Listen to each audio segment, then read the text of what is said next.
Bienvenidos a Relatos del Más Allá. Esta historia es tan real como el miedo que deja atrás. Aquella noche frente a la fogata, la ouija respondió sola. El fuego se volvió negro. Una voz anunció que para ganar el campeonato alguien debía morir. Y Juan fue visto a medianoche caminando con su uniforme, siguiendo a una sombra que lo guiaba hacia las vías del tren. Todo comenzó con un juego que nunca debieron abrir. En 1996, en el frío barrio Los Cedros, a las afueras de San Miguel del Monte, un grupo de amigos se reunía cada sábado detrás del Estadio Municipal Arrieta para jugar fútbol. Esa tarde, después del partido, el clima había caído a 11 grados Celsius y el viento golpeaba las ramas de los eucaliptos, dejando en el aire un silbido inquietante. 6 amigos formaban el grupo: Juan, Ernesto, Rafa, Luis, Carlos y Miguel. Como de costumbre, hicieron una fogata y se sentaron alrededor con cervezas. Las risas apenas cubrían el sonido del viento. Fue entonces cuando Juan abrió su mochila y sacó algo envuelto en una tela roja. Un objeto rectangular, pesado, antiguo. La encontré en la casa vieja de mi tío, dijo Juan mostrando la tabla. Es una ouija. Todos quedaron en silencio. El fuego crujió como si respondiera. Aunque varios advirtieron que no debían jugar, la curiosidad fue más fuerte. Colocaron la tabla cerca de la fogata. La madera tenía marcas extrañas, como símbolos quemados, y despedía un olor metálico. Juan puso el puntero en el centro. El viento se detuvo. La noche pareció contener la respiración. ¿Hay alguien aquí?, preguntó Ernesto. Nada. Silencio. Solo el crepitar del fuego. Pregunta de nuevo, murmuró Rafa. Ernesto tragó saliva. ¿Hay alguien aquí con nosotros? El puntero se movió, lento, después más firme, hasta señalar sí. Los 6 retrocedieron. Un perro a lo lejos ladró con desesperación. El humo de la fogata comenzó a tornarse negro, espeso, como si algo lo contaminara. Luis preguntó con voz temblorosa: ¿eres bueno o malo? El puntero no se movió, pero el fuego se elevó con un rugido. Algo caminó detrás de ellos, un paso, arrastrado, como alguien descalzo sobre tierra húmeda. Intentaron detener el juego, pero Juan insistió. Solo una pregunta más, dijo. ¿Juan se va a casar?, preguntó con una risa nerviosa. Sí. La temperatura descendió bruscamente. Rafa preguntó: ¿ganaremos el campeonato este año? El puntero titubeó. Después se movió con una fuerza que ninguno entendió. S-I-P-R-O-A-L-G-U-I-N-D-B-M-O-R-I-R. El fuego creció como un brazo oscuro tratando de alcanzarlos. «¡Ciérralo, Juan!», gritó Miguel. Pero Juan levantó la tabla bruscamente. No cerraron el portal. Y algo salió. El grupo ganó el campeonato la semana siguiente. Todos celebraban excepto Juan. Apenas sonó el silbato final, salió del campo sin tocar el trofeo. Caminaba encorvado, como si algo invisible le pesara en los hombros. Al día siguiente no apareció. Ni al siguiente. Ni al siguiente. Los amigos fueron a su casa. El frío de la noche avanzaba desde el callejón, trayendo un olor extraño, mezcla de humedad con hierro óxido. La madre de Juan abrió la puerta con los ojos llenos de miedo. «No quiere salir de su cuarto», susurró. «Dice que una sombra lo sigue». Subieron las escaleras. Al abrir la puerta del cuarto, lo encontraron sentado en el suelo, en completa oscuridad, aunque era pleno día. Las cortinas estaban rasgadas como si alguien las hubiese arrancado con fuerza. Juan levantó la mirada. Tenía ojeras profundas, la piel pálida, y respiraba como si hubiera corrido durante horas. No debía abrirla, murmuró. Ella me habla todas las noches. ¿Quién?, preguntó Miguel. Juan señaló la esquina más oscura del cuarto. La sombra, la que salió del fuego. Los demás miraron, pero no vieron nada. Aún así, la temperatura en esa esquina era helada. Tengo un partido importante, dijo Juan, temblando. Debo jugarlo, me lo exige. Esa tarde, cuando los amigos salieron de la casa, una voz se filtró entre el viento. Todos jugaron. Todos deben pagar. Esa misma noche, la madre de Juan llamó llorando. Salió, se vistió con su uniforme y salió a las 12. Dijo que iba al estadio. Los guardias del estadio Arrieta declararon haber visto a Juan caminar hacia el sur. Avanzaba como un sonámbulo, hablando con alguien invisible a su lado. Pasada la medianoche, las calles se encontraban vacías y las luces parpadeaban como si una presencia oscura bloquease la electricidad. Rafa y Miguel condujeron hacia las vías del tren después de recibir la llamada de la madre de Juan. El reloj marcaba 12:47 de la mañana. El viento soplaba con violencia. Sombras cruzaban la carretera a una velocidad inhumana, iluminadas brevemente por los relámpagos. Cuando llegaron al cruce del tren, lo vieron. Juan estaba sentado al borde de la vía, mirando al horizonte. Su uniforme estaba húmedo, cubierto de barro. Sus botines golpeaban suavemente las piedras, como si marcara un ritmo macabro. Miguel gritó: «Juan, vuelve. No tienes que hacer esto».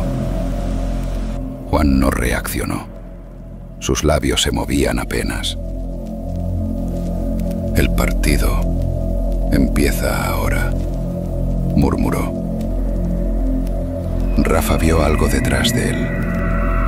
Una figura como humo negro condensado. Alta, sin rostro, con un hueco oscuro donde debían estar los ojos. La sombra se inclinaba sobre Juan como un entrenador susurrándole instrucciones. El aire se volvió pesado, irrespirable. Juan se levantó con movimientos rígidos, como jalado por hilos invisibles. «Uno siempre paga», susurró. A lo lejos sonó el silbato del tren. El sonido retumbó como un pitido inicial. Miguel corrió hacia él desesperado. La sombra extendió su brazo hacia Miguel y el frío lo golpeó como un muro. Juan avanzó hacia la vía. Primero un paso, luego otro y otro. El tren apareció entre la niebla. La luz lo envolvió. Y en un solo impacto, brutal y seco, Juan murió. La sombra se disolvió en un estallido de humo que se mezcló con la noche. El entierro de Juan fue silencioso. El cielo estaba gris, el viento helado. El grupo de amigos evitaba mirarse entre sí, como si temieran confirmar que todos vieron lo mismo aquella noche. Miguel sintió un murmullo detrás de él mientras dejaba una flor en la tumba. No cerraron el portal. La voz era fría, cercana, femenina. Desde ese día, la vida de todos cambió. Sombras cruzaban los pasillos de sus casas. Pasos se escuchaban detrás de ellos al caminar solos. El olor a madera quemada aparecía sin razón, incluso en lugares donde no había fuego. La madre de Juan dijo haber quemado la ouija, pero por las noches su casa seguía oliendo a humo antiguo. Una semana después, Miguel regresó al estadio Arrieta. Algo lo llamaba. El campo estaba vacío, iluminado por lámparas débiles que parpadeaban. En el centro del campo, sintió un frío insoportable y escuchó un sonido. El puntero de la ouija, raspando madera. Pero no había tabla. ¿Quién está ahí?, murmuró. La voz respondió justo detrás de su oído. Jugaste y no cerraste.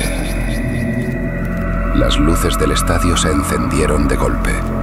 Miguel vio a Juan, por un segundo, parado a mitad de la cancha. Uniforme sucio, ojos vacíos. Y detrás de él, la sombra, esperando el silbatazo. Miguel retrocedió, temblando. La voz habló otra vez. Aún falta tu turno. Desde entonces, cada noche escucha un silbato, lejano, insistente, como si un partido estuviera por comenzar. Un partido que él todavía debe jugar. Porque en la ouija, nadie termina sin pagar. Este segundo relato lo encontré en un viejo libro olvidado. Y lo que cuenta desató un terror que todavía persiste. La noche del 14 de noviembre de 1998, una brisa fría descendía sobre el barrio San Miguel, en Tegucigalpa, Honduras.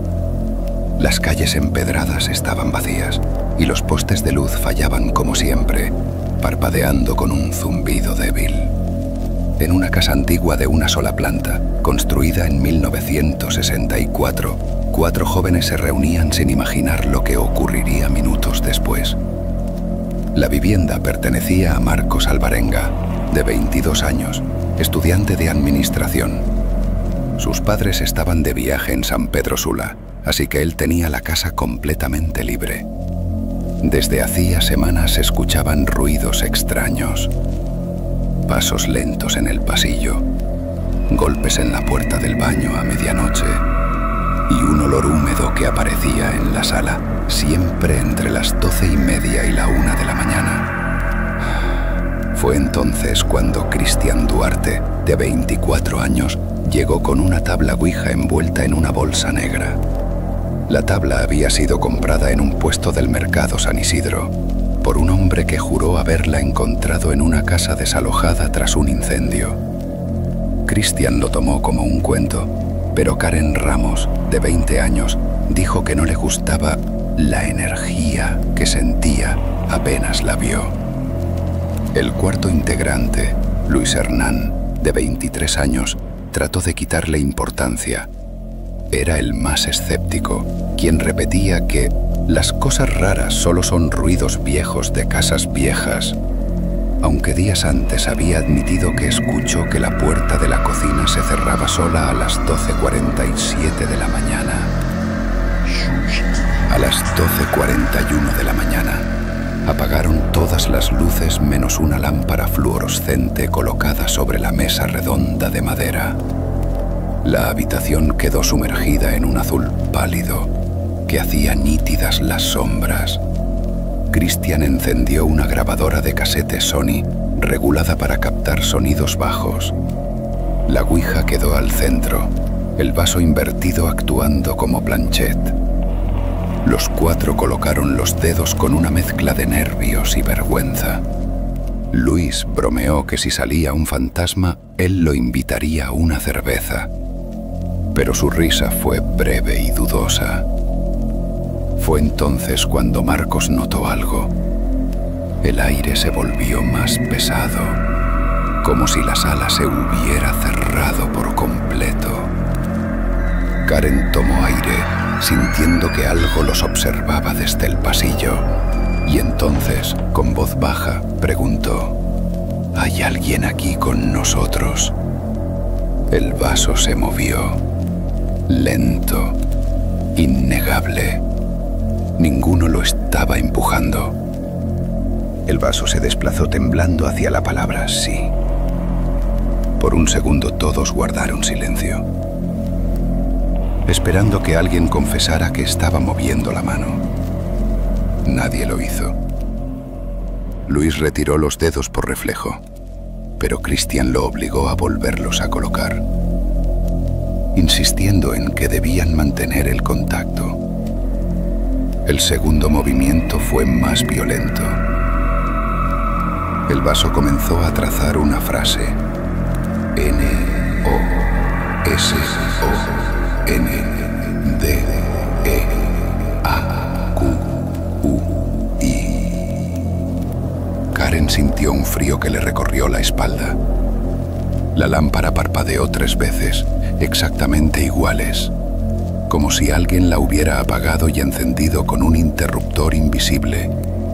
Marcos observó el pasillo oscuro y sintió el impulso de voltear, seguro de que alguien estaba parado ahí. A las 12:53 de la mañana, la grabadora emitió un zumbido extraño, como si la cinta estuviera siendo arrastrada por fuerza externa. Luis golpeó la mesa nervioso, diciendo que debían parar, pero Christian se negó. «Todavía no hemos preguntado quién es», susurró. El vaso empezó a moverse con más fuerza. Golpeaba la madera, vibraba. Karen lloró, sintiendo que algo le tocaba el hombro. Christian, tratando de mantener el control, preguntó: «¿Quién eres?». La respuesta llegó como un golpe. El vaso marcó E-N-T-R-E.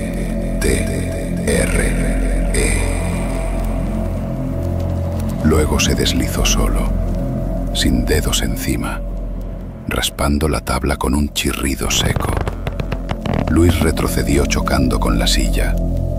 Marcos, con la garganta apretada, miraba la puerta del pasillo, seguro de que había visto una sombra moverse.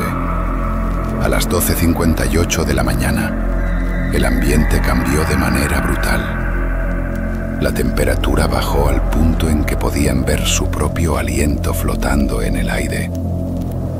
La lámpara parecía resistir unos segundos y luego explotó, lanzando un destello blanco que dejó la habitación en completa oscuridad. Karen gritó. Christian intentó buscar la linterna en su mochila, pero se le cayó al suelo. Luis respiraba entrecortado, diciendo que alguien se movía en el pasillo. Marcos escuchó algo peor. Una respiración profunda, lenta, que provenía de la esquina de la sala. La grabadora siguió funcionando, y entonces se escuchó la voz. Malditos, yo entré. Karen empezó a sollozar, pidiendo que apagaran todo. Luis se levantó tropezando con la mesa. Christian encontró la linterna al fin, pero antes de encenderla, la voz agregó algo más. Ya no salen.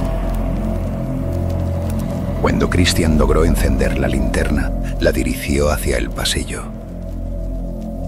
El haz de luz débil reveló primero el polvo suspendido en el aire. Y luego, lentamente, una figura alta. Era una sombra de casi 2 metros de altura, inmóvil, con la cabeza ladeada como si examinara el lugar. No tenía rostro visible, pero sus hombros subían y bajaban con una respiración lenta, anormal. Karen retrocedió hasta chocar con la pared. Luis quedó paralizado. Marcos sintió que sus piernas se debilitaban al comprender que la figura estaba demasiado cerca para ser una alucinación. La grabadora captó un sonido similar al arrastre de un mueble. Luego, la voz nuevamente. Se quedan. Christian le apuntó de lleno con la linterna, pero la figura no se movió. Parecía absorber la luz, como si el cuerpo no tuviera superficie. Luis temblaba mientras murmuraba que eso no era una sombra, que las sombras no respiraban. A la 1:01 de la mañana, un portazo resonó en la cocina. Karen gritó. La luz de la linterna comenzó a bajar, como si una batería invisible se drenara. La figura dio un paso hacia adelante. El piso crujió y un olor a tierra húmeda inundó la sala. Marcos, incorporando todo el valor que tenía, gritó: ¡corran! Los 4 salieron de la habitación. Chocaron entre ellos, tiraron la mesa con la ouija, tropezaron con la alfombra del pasillo. Christian abrió la puerta principal de un tirón, pero ésta se cerró de golpe, como empujada desde afuera. Luis forcejeó desesperado. La voz habló otra vez, más cerca que nunca. Siguen siendo míos. Christian logró girar la cerradura y empujar la puerta con fuerza. Esta vez cedió. Los 4 salieron a la calle fría y silenciosa. La casa quedó atrás, sumergida en una oscuridad espesa, como si hubiera apagado su propia existencia. Los vecinos, despertados por los gritos, vieron a los jóvenes correr por la calle principal hasta llegar a la esquina del parquecito San Miguel. Nadie quiso acompañarlos de regreso a la casa, cuando ellos, temblando, aseguraron haber visto algo parado en el pasillo. Al amanecer del 15 de noviembre de 1998, los 4 regresaron a la casa, acompañados de un tío de Marcos quien servía como policía municipal. Entraron con linternas y con un rosario viejo que Karen había encontrado en su bolso. La casa olía a tierra mojada, aunque la noche había estado completamente seca. La mesa estaba tirada en el suelo, el vaso roto, la ouija volteada. En el pasillo, las linternas iluminaron marcas negras en la pared, largas, como dedos arrastrados. Nadie pudo explicar cómo llegaron ahí. Cuando revisaron la grabadora, encontraron el casete sin daño alguno. La escucharon de principio a fin. La sesión, los golpes, el silencio. Y al final, un susurro que heló la sangre de todos. Siguen, siguen, dentro. A pesar de que el policía trató de tranquilizarlos, ninguno quiso volver a pasar una noche en esa casa. Marco se mudó con su hermana en Comayagüela 2 días después. Christian dejó de hablar del tema por completo. Karen tuvo pesadillas durante semanas. Y Luis, el escéptico, empezó a llevar un pequeño crucifijo en la bolsa del pantalón. En enero de 1999, la familia alvarenga decidió abandonar definitivamente la vivienda. Hasta hoy, la casa permanece vacía. Los vecinos aseguran que algunas noches, exactamente a las 12:58 de la mañana, escuchan la puerta del pasillo cerrarse de golpe, aunque la casa debería estar completamente silenciosa. Ha habido quienes dicen que una sombra se asoma por la ventana principal, siempre mirando hacia la calle, siempre respirando lento, como si esperara que alguien más juegue otra vez. Suscríbete. Era 1996 en el histórico Liceo Clásico Alessandro Manzoni, en Milán. El edificio respiraba antigüedad y ecos antiguos en cada rincón. El sótano, casi siempre cerrado, guardaba objetos olvidados de generaciones pasadas. Elisa Ferri, Marco Belloni y Giulia Riva bajaron movidos por la curiosidad. El olor a piedra húmeda les rozó la cara como un aviso. La linterna de Elisa iluminó paredes llenas de nombres y fechas grabadas. Sobre una repisa encontraron una caja de madera oscura con un símbolo tallado. Era una ouija hecha a mano en los años 40. Marco intentó bromear diciendo que no creía en esas cosas. Julia propuso hacer solo una pregunta y marcharse. Encendieron una vela riserrota y se sentaron alrededor de la tabla. Pusieron sus dedos sobre el vaso. Elisa preguntó: «¿C'è qualcuno qui con noi?» El vaso comenzó a moverse lentamente. Luego tomó fuerza, marcando letras una por una. E-L-O-D-I-A. Elisa retrocedió, diciendo que ese era el nombre de la muchacha muerta en 1943. Marco intentó convencerse de que era una broma. La linterna parpadeó 2 veces. Detrás de Julia se escuchó una respiración profunda y humana. Los 3 estudiantes corrieron sin mirar atrás. La tabla quedó abierta, como esperando algo más. Al día siguiente el liceo seguía su rutina normal, pero para ellos el ambiente estaba diferente. En el pasillo del segundo piso, Elisa vio una figura femenina de reojo. Se giró rápidamente, pero no había nadie. Decidió no mencionarlo. En la biblioteca, Marco escuchó pasos detrás de su silla. Se giró. No vio a nadie. Los pasos regresaron, más lentos. Se detuvieron justo detrás de él. Marco preguntó en voz baja quién estaba allí. Un susurro respondió: «Non volevo morire qui». La silla se movió sola golpeando la mesa. Marco escapó del lugar sin recoger sus libros. Esa noche, Julia despertó a las 3:11 de la mañana por un rasguño en su ventana. Al acercarse, vio una figura reflejada en el vidrio. Una joven pálida, con ojos hundidos y cabello mojado. La figura susurró: «Restituítemi». Julia gritó con desesperación. Sus padres entraron, pero no vieron nada. En el cristal había un mensaje escrito con vapor: «Non dovevate chiamarmi». Después de las apariciones, la situación empeoró. Durante una clase de filosofía, el profesor Enrico Lombardi notó que Elisa no dejaba de mirar la puerta. Sus ojos seguían algo que nadie más podía ver. «¿Todo bien, señorita Ferri?», preguntó el profesor. Elisa no respondió, solo levantó la mano, señalando la entrada del aula. Pero allí no había nada, hasta que las luces parpadearon. Un frío intenso recorrió la sala. Los estudiantes comenzaron a murmurar, asustados, y entonces se escuchó un golpe seco en la puerta, como si alguien la hubiese pateado desde fuera.